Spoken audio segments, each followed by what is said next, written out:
अस्सलाम वालेकुम, सत श्री अकाल। मैं हरमीत सिंह और आप देख रहे हैं आपका अपना यूट्यूब चैनल। नाज़रीन, आज के वीलॉग में बात करेंगे अगर जंग तवील हुई तो उसके क्या असरात होंगे, ईरान ने क्या प्लान तैयार किया है और उस प्लान के तहत वो अमेरिका को उस खित्ते से मुकम्मल तौर पर क्यों भगाना चाहता है। अमेरिका के सदर जो है उस पर मज़ीद दबाव भी बढ़ चुका है। इस वक्त एबेब पे मज़ीद हमले हुए हैं, दीगर भी कुछ खबरें हैं, उस पर भी बात करना ज़रूरी है। लेकिन आप सबसे मेरी गुजारिश है कि चैनल को सब्सक्राइब करें ताकि मज़ीद अपडेट्स आप तक पहुंच सके और दोस्तों के साथ शेयर कर सकें। एक तरफ तो दोस्तों मैं आपके सामने कुछ जो अखबारात हैं, कुछ तज्जिया जो मुख्तलिफ लोगों का है वो आपके सामने रखना चाहता हूँ, वो ज़रूरी है। ईरान की जौहरी मुज़ाकराती टीम के साबिक़ मुशीर खलीजी रियासतें वो कहते हैं कायम नहीं रह सकती हैं। वो कहता है कि मुझे आज एक अहम शख्सियत ने बताया है कि ईरान इस जंग को अमेरिका में मिड टर्म इंतखाबात तक जारी रखने का जो है वो मंसूबा बना रहा है और वो अमेरिका को खित्ता छोड़ने पर मजबूर करने की मंसूबाबंदी पहले से ही तैयार कर रखा है। यानी वो हर हाल में उनको यहाँ से भगाना चाहता है और जितना ज़्यादा जंग शिद्दत इख्तियार करेगी, अमेरिका के खित्ते में मौजूद इत्तेहादियों के लिए हालात बदतरीन हो जाएंगे। आप यूएई को देखें ना, कल अभी मेरे फेसबुक या ट्विटर अकाउंट पे अगर आप देखें, एक खातून रो रही है कि मैं तो शादी के लिए वहाँ पे गई थी, मैं सुकून के लिए गई थी अपने बॉयफ्रेंड के साथ, लेकिन वहाँ से मुझे भागना पड़ा। वहाँ से लोग किस तरीके से भाग रहे हैं, मैंने पहले भी अर्ज़ किया था कि सिर्फ हिंदुस्तानी या पाकिस्तानी आपको नज़र आएंगे या बंगाली नज़र आएंगे, बाकी जो गोरे हैं, चिट्टे हैं, जो काले भी हैं और जो अमीर लोग हैं, जो बड़ा तबका अमीर तबका है, जो बिजनेसमैन तबका है, वो भाग चुका है और भागने की कोशिश में। अगर आपको फुटेज आप एयरपोर्ट के देखेंगे तो आप हैरान हो जाएंगे। वो कहते हैं खलीज फारस में मौजूद अरबी ख़ानदान अमरीतों के लिए अगर ये जंग ज़्यादा देर तक जारी तो उनका बचना मुश्किल हो जाएगा। याद रखिए, तमाम तर रियासतें ख़ानदानी अमरीतों की वजह से हैं। देखिए, अब इन बादशाहों के लिए वो ख़तरा, क्योंकि अंदर एक गुस्सा अवाम के अंदर भी तो है ना, आप भूल जाएं, इनको कंट्रोल किया गया लेकिन गुस्सा तो है। अब वो कहता है कि इन छोटी रियासतों में पासपोर्ट रखने वाले मुकामी शहरे बाज़ औक़ात कुल आबादी का सिर्फ 10% या 15% होते हैं। मसलन मुत्तहिदा अरब अमारात में 14 लाख अमारती शहरी हैं, जबकि बाकी तकरीबन 1 करोड़ अफराद गैर मुल्की हैं। अगर रियासती निज़ाम टूट गया तो ये जो ग़ुलाम नुमा मजदूर, मुहादाती कारकुन और निचला तबका भी अमारात, कतर, कुवैत, बहरीन और दीगर रियासतों के मुस्तकिल के बारे में अपनी राय रख सकते हैं। लिहाजा अगर ये जंग ज़्यादा देर तक जा रही है तो मुझे नहीं लगता कि रियासतें ज़्यादा देर तक कायम रह सकती हैं। इनमें सबसे किसी भी तवील तारीख़ी तहजीब नहीं है, ना ही वो किसी बड़ी तहजीबी शनाख्त की हामिल है। उनके पास कोई वाज़ेह नज़रिया भी नहीं है, जबकि ईरान के पास इस्लाम बतौर नज़रियाती बुनियाद मौजूद है। ये सैयद मोहम्मद मरंदी तेहरान यूनिवर्सिटी में अंग्रेज़ी अदब के प्रोफेसर हैं और उन्होंने सियासी तजज़ियाकार जौहरी मुज़ाकराती टीम के साबिक़ मशीर भी ये रहे। ये उनका ज़बरदस्त किस्म का तज्ज़िया और इनकी बड़ी गहरी नज़र है, ख़ासकर मिडल ईस्ट के वार पे। तो इनका तज्ज़िया शेयर करने का मकसद ये है कि भाई साहब आपके जहन के दिलो दिमाग के जो दरीचे हैं वो भी खोलें कि भाई साहब दुनिया में क्या प्लान अमेरिका बना रहा है और क्या प्लान हो रहे हैं। न्यूयॉर्क टाइम की एक रिपोर्ट जो आपके सामने मैं रख रहा हूँ, तहलका खेज़ इंकशाफात है इसमें, ये भी आपके लिए बड़ी इंपॉर्टेंट है और इसका आपको सुनना है। ये तज्ज़िया जो है ये निचोड़ है इस पूरी जंग में क्या होने वाला है। ईरान ने आज रात खलीजी ममालिक पर आपने देखा भी होगा, कुवैत, बहरीन, सबको खड़ा के जो है मारे हैं। ज़बरदस्त किस्म के हमले हुए हैं, क्योंकि बहरीन ने कल फिर उसके बावजूद हमला किया था तो उसका जवाब उन्होंने फिर उसी तरह दिया। न्यूयॉर्क टाइम की एक रिपोर्ट आई, उसके मुताबिक अमरीकी हुक्काम ने कांग्रेस को बंद कमरे में ब्रीफिंग देते हुए बताया कि ईरान के पास अब भी बैलिस्टिक मिसाइलों की बड़ी खेप मौजूद है और इससे ज़्यादा तगड़े किस्म के ड्रोनों की सलाहियत मौजूद है। ये बात मैंने आपको 2 दिन पहले व्लॉग में कही थी कि दोस्तों ईरान के पास बड़े तगड़े किस्म के मजीद हथियार हैं जो इस्तेमाल नहीं हुए हैं। अब न्यूयॉर्क टाइम भी बोल रहा है, वो कहता है अपना हॉर्मस अभी तक बंद है और अगर ईरान मजीद 3 हफ्ते तक सूरत हाल बरकरार रख सकता है तो आलमी मंडियां और दबाव को बर्दाश्त नहीं कर सकेगी। न्यूयॉर्क टाइम के मुताबिक ईरान बाआसानी ऐसा कर सकता है। ईरानी हुकूमत अभी तक नहीं गिरी और नया रहनुमा पहले से भी ज़्यादा सख्त मौक़िफ़ रखने वाला नज़र आएगा। کہا جا رہا ہے کہ نسبتاً معتدل رہنما جنہیں امریکہ اقتدار میں دیکھنا چاہتا تھا حادثاتی طور پر مارے گئے. یہ بکواس ہے ویسے. ممکنہ طور پر اسرائیل کے ہاتھوں. امریکہ نے صرف 5 دنوں میں 800 سے زیادہ پیٹریوٹ میزائل انٹرسیپٹ استعمال کیے، جن میں سے ہر ایک کی قیمت تقریباً $4 لاکھ ہے، اور اس جنگ سے پہلے بھی پینٹاگون کے پاس اپنے عالمی دفاعی وعدوں کو پورا کرنے کے لیے درکار انٹرسیپٹ کا صرف 1/4 ذخیرہ ملا. ممکن ہے جنگ سرکاری انداز سے جلد ختم ہو جائے، کیونکہ اگر توانائی کی قیمت بڑھ رہی ہے تو ہتھیار کم ہو جائیں گے اور خلیجی خطہ جلتا رہے گا. ٹرمپ کو جلد کسی راستے کی ضرورت پڑے گی. جیسا کہ میں پہلے بھی کہہ چکا ہوں کہ ایران کو جیتنے کے لیے صرف اتنا کرنا ہے کہ وہ دیر تک قائم رہے. اس جنگ کی قیمت ناقابل برداشت ہوگی. تو ایک طرف تو میں یہ دیکھ رہا ہوں اس پہ ماریو نوفل کا بھی تجربہ ہے، انہوں نے بھی کچھ ٹویٹ کیے ہیں، اور اس میں نیو یارک ٹائم نے بھی کیا. تو اس سے آپ اندازہ لگا سکتے ہیں کہ بدلتی دنیا جو ہے وہ کس قدر تیزی سے بدل رہی ہے، اور کس قدر تیزی سے جو ہے اس میں چیزوں میں بدلاؤ آ رہا ہے. وہ میں آپ کے سامنے اس لیے رکھ رہا ہوں کہ بھائی سب آپ کو پتہ ہونا چاہیے کہ یہ سب کچھ کیا ہو رہا ہے. یہ ایک چینی ڈیفنس اینالسٹ ہے، وہ کہتا ہے کہ 1990 میں پہلے عراق وار میں امریکہ کے پاس جنگ کے تھیٹر میں 1900+ ایئر کرافٹ تھے، 6 ایئر کرافٹ کیریئر اور 36 اتحادی تھے.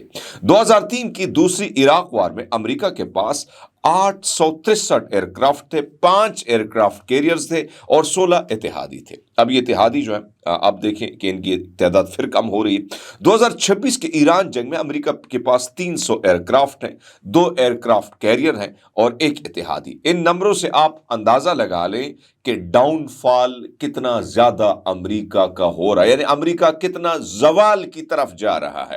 یہ میں نہیں کہہ رہا ہوں بھائی صاحب، یہ دنیا کے بڑے بڑے ڈیفنس اینالسٹ کہہ رہے ہیں، حقائق کو منظر عام پر رکھ کے، اور بڑے بڑے اخباروں میں یہ تجزیہ دیتے ہیں. اسکول کے حوالے سے امریکہ میں اس وقت شدید قسم کی تنقید ڈونلڈ ٹرمپ پر ہو رہی ہے، اور آج میں نے دیکھا کہ زہران ممدانی پر بھی حملہ ہوا ہے، اور زہران ممدانی پر حملہ کرنے والے 2 شرپسندوں کو جو ہے گرفتار کر لیا گیا ہے. زہران ممدانی کا مسئلہ یہ ہے کہ وہ یہی کہہ رہے تھے کہ بھئی سب جنگ نہیں ہونی چاہیے، ایران پر جنگ کیوں مسلط کی گئی، ہمارے ہاں اس سے نقصان ہوگا. اب ایک طرف تو زہران ممدانی پر حملے کے بعد ظاہری بات ان کی سیکیورٹی تھوڑی سی زیادہ ہو گئی ہے، کیونکہ عوام میں وہ زیادہ گھل مل جاتے ہیں. لیکن امریکی صدر پر بھی اس وقت شدید قسم کی تنقید ہو رہی ہے، اور 175 بچوں کو امریکہ میں ان سے سوال ہوا کہ بھئی صاحب آپ نے 175 بچوں کو جو ہے مار دیا. رپورٹر نے ٹرمپ سے سوال کیا، نہیں یہ ایران نے کیا ہے. ٹرمپ کا جواب، رپورٹر کاٹر کو نظر انداز کر کے وزیر جنگ پیٹ ہیکسن سے سوال کیا، کیا یہ درست بات ہے مسٹر ہیکٹس، ہم اس کی تحقیقات کریں. ہیکٹس کا جواب، میں کہہ رہا ہوں یہ ایران ہی نے کیا ہے. ڈونلڈ ٹرمپ جو ہے ڈٹائی سے یہ بات کریں. اب یہ ویڈیو بڑی وائرل ہے، یعنی آپ اندازہ لگا لیں کہ یہی ڈونلڈ ٹرمپ ایپسٹین فائل میں چھوٹی چھوٹی بچیوں کے ساتھ کس قسم کا گھناؤنا کھیل کھیل رہے تھے. اب وہی کھیل اس کا پیچھا کر رہا ہے، وہی ویڈیو اس کے پیچھا کریں. جو ویڈیو آپ دیکھیں تب یہی شخص جو ہے جو انسانی حقوق کا بڑا لمبردار بنتا ہے، خواتین کے حقوق کی بات کرتا ہے، لیکن آ کے ایران میں بے دردی سے معصوم پھول جیسے بچوں کو یہ شہید کر دیتا ہے. اور اب انکار کے بجائے یہ اقرار کس طریقے سے ڈٹائی سے کر رہا ہے کہ میں نے نہیں کیا، ایران نے کیا. کون اپنے بس چلو آگے بڑھتے ہیں. بہرحال اب آپ کے سامنے رکھ لیتے ہیں کہ یہ خارق جزیرہ ایران کی تیل سپلائی کا جو منصوبہ ہے، اس کے حوالے سے خبریں آ رہی ہیں، جس کو آپ اپنے نقشے میں بھی دیکھ سکتے ہیں. یہ سب سے بڑا جو ہے مرکز ہے جہاں بڑے آئل ٹرمینلز جو ہے اور اس کے ساتھ ذخیرہ ٹینکس، آئل ٹینک لوڈنگ کی سہولیات موجود ہیں. ایران کے زیادہ تر تیل جو ہے ٹینکر اس جزیرے سے دنیا کے مختلف ممالک کی طرف بھی جاتے ہیں. یہ جزیرہ جو ہے سخت سیکیورٹی میں ہوتا ہے. یہاں ایرانی فوج، اسلامی انقلاب گارڈ IRGC، بحریہ اور ایرانی فضائی دفاعی یونٹس تعینات بھی کیے گئے ہیں. اس سے اہم توانائی مرکز کو کسی بھی حملے سے محفوظ رکھا جا سکتا ہے. لیکن اب مسئلہ یہ ہے کہ وہ کہتا ہے کہ ہم اس پر جا کے حملہ کریں گے، اس پر قبضہ کریں گے. اب آپ نے پہلے تو قبضے کا سوچا تھا کہ پورے ایران پر قبضہ کریں گے، اس میں آپ کو کامیابی نہ ہوئی، تو اب تیل کے ذخیروں پر قبضہ کریں گے. اب نئے ہرمز کے حوالے سے جو اپڈیٹ آ رہی ہیں وہ آپ کو حیران کر دیں گی. اب نئے ہرمز کے حوالے سے میں نے کل بھی ذکر کیا تھا. اب ڈونلڈ ٹرمپ نے اعلان کیا ہے کہ جو لوگ یعنی جو شپنگ کمپنیاں ہیں وہ اگر وہاں پر جائیں گی تو ہم ان کو انشورنس डबल प्राइस में देंगे। लेकिन भाई साहब कोई जो शिप है कंपनी है वो इसके लिए राजी नहीं है। इसलिए मैं आपको कह रहा हूँ कि ये ख़याम ख्याली है। डोनाल्ड ट्रंप या उसकी जो टीम है वो उनको अदद व शुमार इसराइल ने या दीगर मिडल ईस्ट के लोगों ने बड़े गलत तरीके से फीड किए हैं और उसका नुकसान इस वक्त अमेरिका को हो रहा है, जिसके हवाले से मैं आपके सामने बात कर रहा हूँ चीज़ें। इस वक्त जिस तरह डोनाल्ड ट्रंप को हर महाज पर मुश्किलात का सामना है, बेल्जियम के मेंबर पार्लियामेंट जो है उन्होंने भी बड़ी खड़ाकी की तकरीर की। वो कहते हैं कि हम ट्रंप का साथ देने के लिए ईरान में अपने मुल्क के फौजी नहीं भेजेंगे, हम स्पेन की तरह डट के खड़े रहेंगे और हम मुकाबला करेंगे। ये आप देख रहे हैं ना कि हर इतिहादी यानी जितने भी थे वो उनसे साइड लाइन पे हो गए। यानी बेल्जियम में भी अब आवाज़ें उठने लगी, हम अपनी फौज को क्यों घुसाएं भाई साहब, ऑलरेडी यूक्रेन में घुसा चुके हैं, उसका नुकसान ऑलरेडी भुगत चुके हैं, एक और जंग में हम घुसेंगे तो उसका क्या नुकसान होगा, हमारी फौजें जो हैं वो मरेंगी। तो एक तरफ ये आवाज़ें वहाँ से उठ रही, जिससे आप अंदाज़ा लगा सकते हैं कि ओवरऑल इस सारी सिचुएशन में क्या हो रहा है। अब आगे बढ़ते हैं और आपके सामने कुछ तबाहियों की खबरें रख लेते हैं कि इस वक्त क्या तबाही हुई है। एक तो आपको बताते चलें कि तेहरान ऑयल डिपो पर जो हमला हुआ है उसकी ताहाल आग ना बुझाई जा सकी। उसके वीडियो इस वक्त काफ़ी सोशल मीडिया पर गर्दिश कर रही, जिसमें तबाही के मनाजिर आपको तेहरान में नज़र आएंगे। लेकिन इसी के साथ साथ इसका मुकाबला करते हुए हाइफा जो तेल ऑयल रिफाइनरी है उस पर शदीद किस्म का हमला हुआ है। वहाँ की फुटेज पहले रोकी गई सेंसरशिप की वजह से, लेकिन अभी वहाँ पर ये जो है कुछ वीडियो में ऑलरेडी ट्वीट कर चुका हूँ जिसमें हाइफा रिफाइनरी ऑयल जो है उसमें भी आग भड़क उठी है। यानी तेहरान में आग पर काबू नहीं पाया जा सका। इसराइल की हाइफा रिफाइनरी को जो ईरान ने निशाना बनाया है उस पर भी ये सूरत हाल है।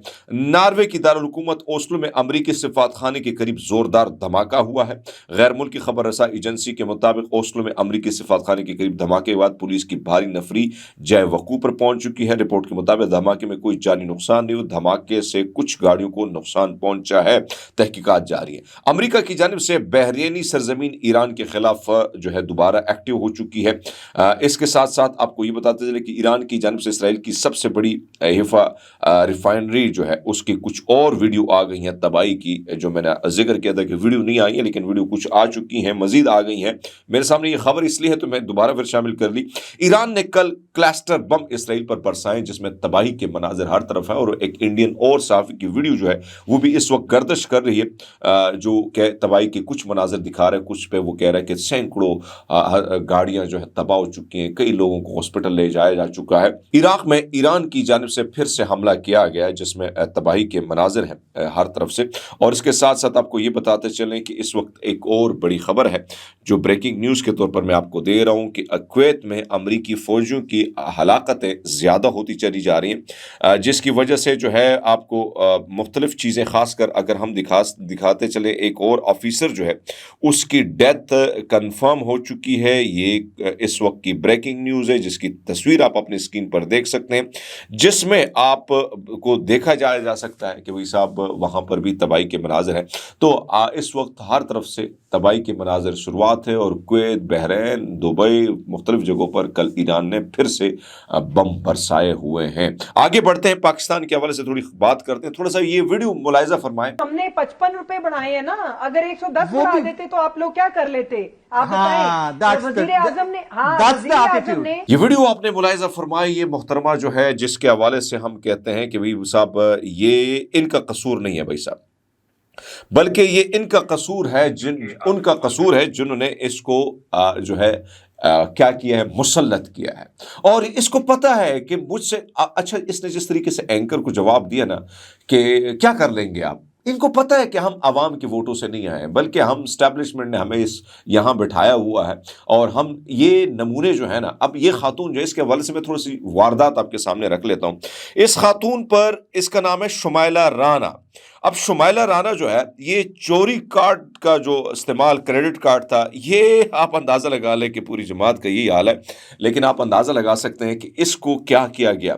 यानी इस खातून के हवाले से मैं आपको आदाद व शुमार मैं खुद से नहीं रखूंगा बल्कि मैं रखूंगा अखबारात से। ये 2009 की जो है कि ये इलाका है, गालिब मार्केट का थाना है जहाँ पर शुमाइला राना के खिलाफ, ये उस वक्त MPA थी और ये MPA पर मुकदमा दर्ज हुआ और इसको जो है जारी बात इस पर इल्ज़ाम लगाया कि जारा मलिक नामी खातून का क्रेडिट कार्ड सुखचैन क्लब से चोरी किया गया اور بعد ازاں اس میں آپ تھوڑی سی ویڈیو آپ کو یہ بھی دکھا سکتے ہیں، جس ویڈیو میں یہ شاپنگ کرنے گئی ہے وہ CCTV فوٹیج بھی سامنے آئی تھی۔